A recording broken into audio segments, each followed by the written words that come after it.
Hey Danny, did you like this week's round? I think that's a yes. You heard it from Danny himself. He loved this week's round and I did too.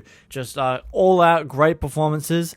Once again, thank you everyone for all the love on Spotify and YouTube. Really appreciate it.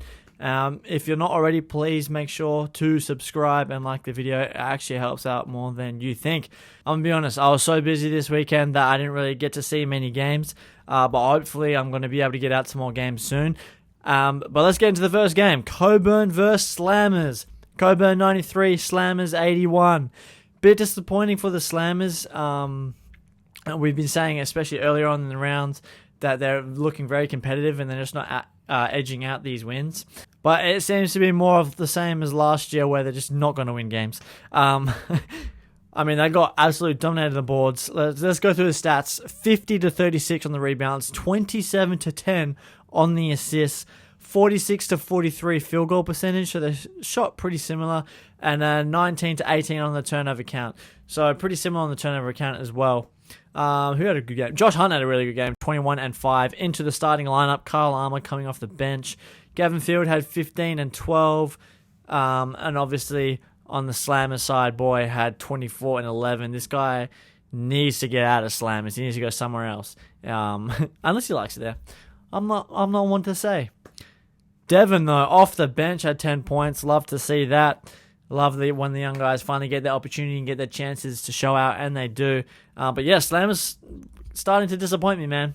If Slammers want to take that next step forward, they need to beat teams like Coburn and stuff like that, but they're just not doing it, so who knows? But good job, Coburn, getting the win. If you thought Senators snuck out a win against the Hawks last time, they definitely made sure of it this time. 107-83, oh my goodness. Let's go through the stats. 35-43 on the rebound count, 14-26 on the assists, 43%-56% field goal, and then 8-16 on the turnovers. So just all around an absolute domination from the Senators. Abram had 21 points. Jalen had 21-7, but coming off the bench. And I think he started Joel instead. Bit of a tactic Damian Barr's trying, maybe. Did it work? Probably not. I mean, with Jalen in the starting lineup, Abram and Jalen weren't really working anyway, so maybe having him come off the bench and Joel starting might end up being better in the long run, but we'll see. But standout performance, Michael Harris, 42 points, 6 and 3. This guy hit 10 3-pointers. 10 threes. Absolutely monster. Cody Ellis, he was also starting, 25 points.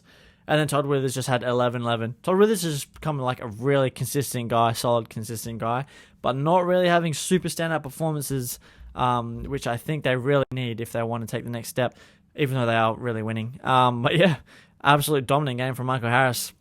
I don't really have too much to say on this game. Just Senators really making sure that they got the win over the Hawks, unlike last time where they had to sneak out a 14-0 run. I think it was a 15-0 run to end the game. But yeah, good job Senators and getting the win. They're back, baby! Lakeside 97, Suns 93. Lakeside finally get another win, and it's against another bottom team. But at least beating the bottom teams, you can only beat who's in front of you, but at least you beat the bottom teams to show that you're not the bottom team. 43-37 on the rebounds, 21-15 on the assists, 55% to 41% shooting from the field, and then 16-8 on the turnovers. Just a pretty good game from Lakeside. Mike Anawumi had 40 points, 6 and 7, and was an absolute beast. He missed one shot inside the 2-point line, missed a couple threes, and missed like a couple free throws, I think. But yeah, absolute beast. I think he shot like 70-something%. Marshawn Blackman, 14, 6 and 5. Obviously, if you're having one guy score 40 points, the other guy doesn't really need to go off. But, man, this team will look very good if both of their imports could just have monster games. On the other end, though, Brian Michaels, 31, 5 and 4. And then Merrick Nelson at 23 and 8. Merrick Nelson still can't shoot to save his life. And Brian Michaels can obviously shoot the crap out of it. But still, it's very disappointing for the Suns when Brian Michaels has a really good performance. The import has a good backup performance, but then no one else can contribute. But yeah, I mean, it was a close game. But yeah, good job Lakeside, finally getting another win. And all those guys saying hashtag fire Mike Millat. What you saying now? Oh, this game made me eat my words from last week. Eagles 102, Manager to 100. I said last week that Eagles just can't close out games, and they proved me wrong this game. 44-50 on the rebounds, 30-15 on the assists. Eagles were just moving the ball way better. 51% to 42% shooting from the field, and then 13-12 on the turnover count. I mean, Sunday had 32 and 11. David Aquera had 25 and 14. And then Jeremy Grace was finally in the lineup again, 19. And they're still expecting Roberts, I think, to come back as well. So this team is looking very nice when they have their full squad come in. On manager side, Joel Murray, 29, 5 and 4. Jared Morton had 28. LB came off the bench with 18 and 6. Basava didn't play that well. But yeah, I mean, manager definitely should have won this game. It was just another close game that they definitely should have won. Good job, Eagles, on getting out the win, especially a close win. You needed to edge out these close wins because you haven't been doing it. So good job, Eagles. Bucks, Senators. Bucks 96, Senators 87. I don't really have much to say about this game. Geraldton just looked very bloody good. I didn't have them being this good at the start of the season. Some people told me I'm an idiot for thinking that, but man, are they proving me wrong. They're still undefeated, and they're just beasting on teams just the old-fashioned way, or the way that they're known to do. But Johnny Narkle hasn't been playing. Not sure why he's out. I should know, but I'm not quite sure. But they're still winning these games without him, so they're looking very good. 47-31 in the rebounds, 26-23 in the assists, 49-43 shooting from the field, and then 17-9 on the turnovers.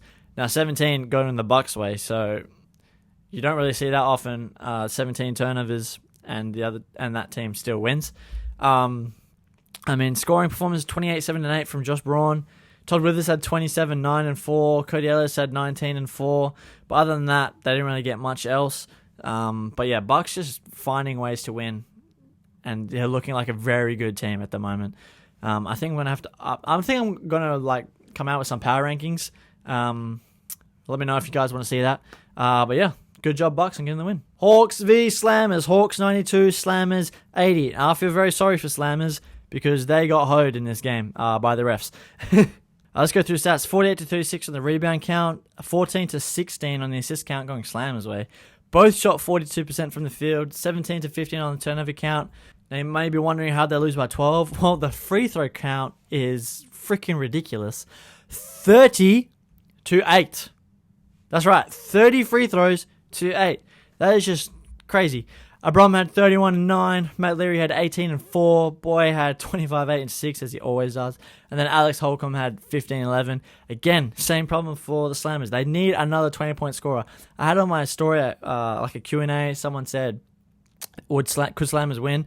Definitely thought they could, but I said they need another 20-point per game scorer, or at least just another 20 points from somewhere.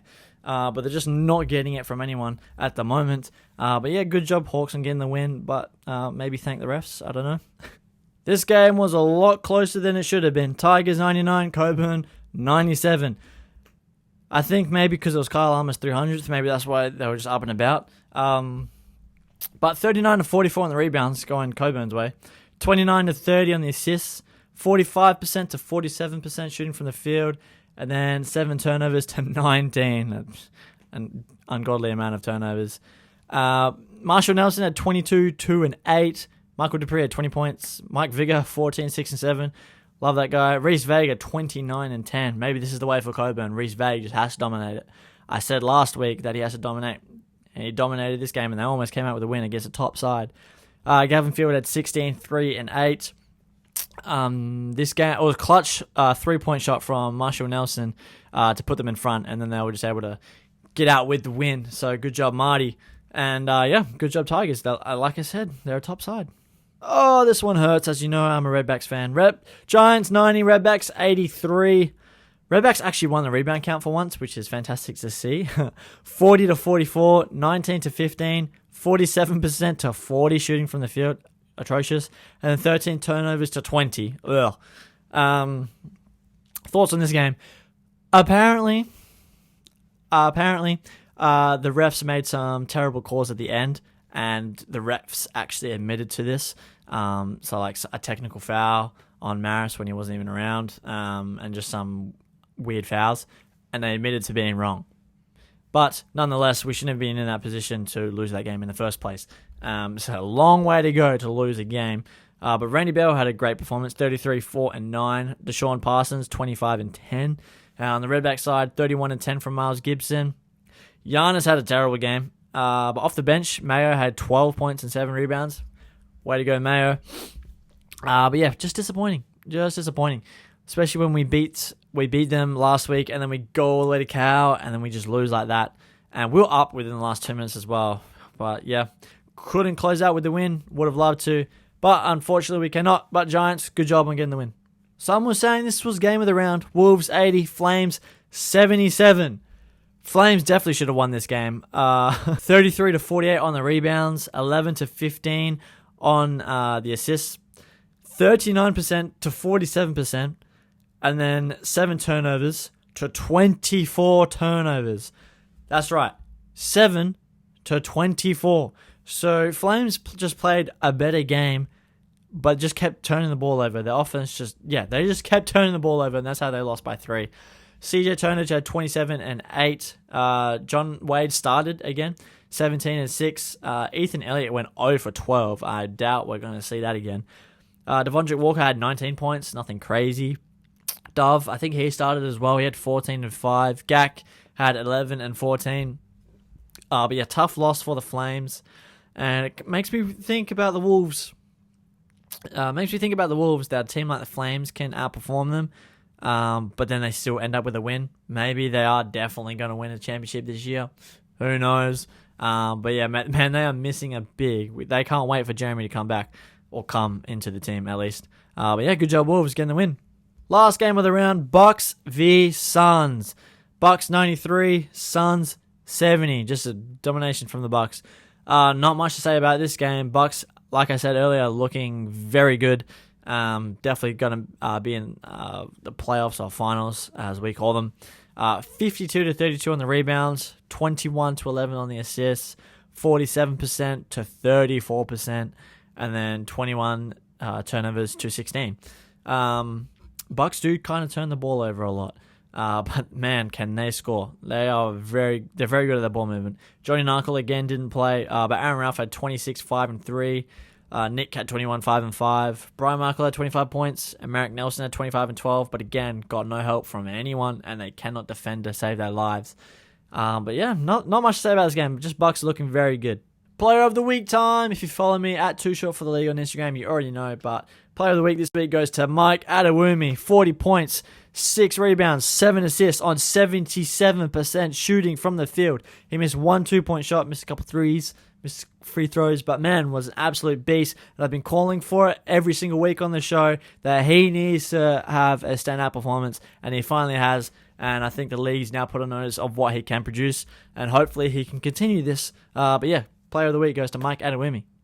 That's it this week. I'm sorry I couldn't go into immense detail about games. I just actually didn't really see many, just super busy.